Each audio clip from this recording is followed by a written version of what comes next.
சொந்த வீடு அமையறதுக்கு ஒவ்வொரு ராசினரும் செய்ய வேண்டிய பரிகாரங்கள் என்னென்ன அப்படிங்கறத தெரிஞ்சுக்கலாம். மேஷ ராசிக்காரங்க செவ்வாய்க்கிழமைகள்ல முருகனுக்கும் அங்காரகனுக்கும் நெய்தீபம் ஏற்றி செவ்வரளி மலர்களால அர்ச்சனை செய்யணும். ரிஷபராசிக்காரங்க ஞாயிற்றுக்கிழமை நவகிரக சூரிய பகவானுக்கு செம்பருத்தி மலர்களால அர்ச்சனை செய்யறது சிறப்பு. மிதுன ராசிக்காரங்க புதன்கிழமைகள்ல புதன் பகவானுக்கு பச்சை வஸ்திரம் சாத்தி நெய் தீபம் ஏற்றி பச்சை பயிறு சுண்டல் நைவேத்தியம் செய்து பக்தர்களுக்கு விநியோகிக்கலாம். கடகராசிக்காரங்க 6 வெள்ளிக்கிழமைகள் சுக்கிர பகவானுக்கு நெய் தீபம் ஏற்றி அர்ச்சனை செய்து வழிபடுறது சொந்த வீடு அமையறதுக்கான வாய்ப்பை ஏற்படுத்தி கொடுக்கும்.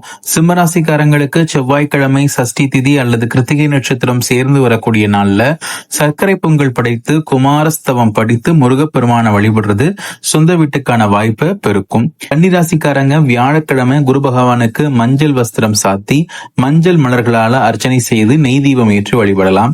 துலாம் ராசிக்காரங்க 7 சனிக்கிழமைகள் ஆஞ்சநேயருக்கு வெற்றிலை மாலை சாத்தி வழிபடணும். விருச்சிக ராசிக்காரங்க 9 வாரங்கள் செவ்வாய்க்கிழமைகள்ல சனி பகவானுக்கு நல்லெண்ணெய் தீபம் ஏற்றி அர்ச்சனை செய்யணும்.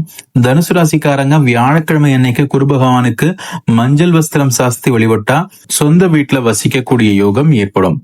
மகர ராசிக்காரங்க செவ்வாய்க்கிழமை அன்னைக்கு செவ்வாய் பகவானுக்கு அபிஷேக அர்ச்சனை செய்து வழிபடணும்.